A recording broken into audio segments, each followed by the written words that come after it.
One of the talks that I give is entitled The Myth of Normal, which is to say that we think that there are people who are normal over here, and then there's the pathological ones who have depression or anxiety or addiction or schizophrenia or bipolar disorder or any number of other ADHD or any number of other conditions.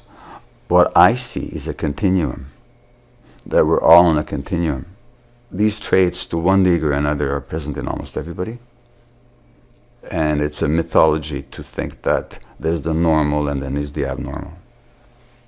Well, according to the research, the best place to be a schizophrenic in the world is not North America with all its pharmacopoeia. It's actually a village in Africa or India, where there's acceptance, where people make room for your differentness, where connection is not broken but is maintained, where you're not excluded and ostracized but where you're welcomed, and when there's room for you to act out whatever you need to act out, or to express whatever you need to express. And the whole community might even sing with you or chant with you or hold ceremony with you. And maybe find some meaning in your quote-unquote craziness. So it's contextual and it's cultural. So disease is not an isolated phenomenon of an individual. It's a culturally manufactured or culturally constructed paradigm.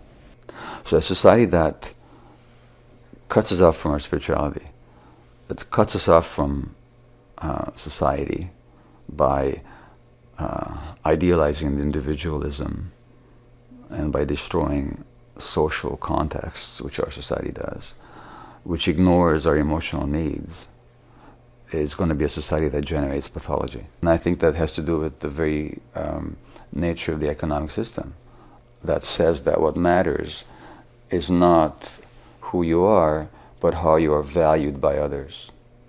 And our society values people for material. It's a materialistic society, which specifically means that what we value is not who people are, but what they produce or what they consume. And the people that neither consume nor produce, they're ostracized, they're shunted aside, and they're totally devalued.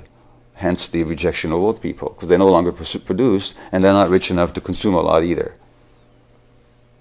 So the very nature of this materialistic society dictates or generates and promotes that separation from ourselves.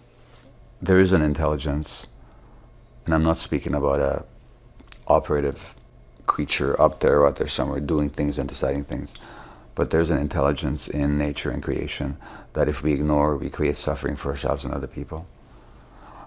And aligning with that intelligence and aligning with that connection is really what, whether we do so consciously or whether we do so because we're called to do that in ways that manifest compassion and connection and love, that's the way we're meant to be.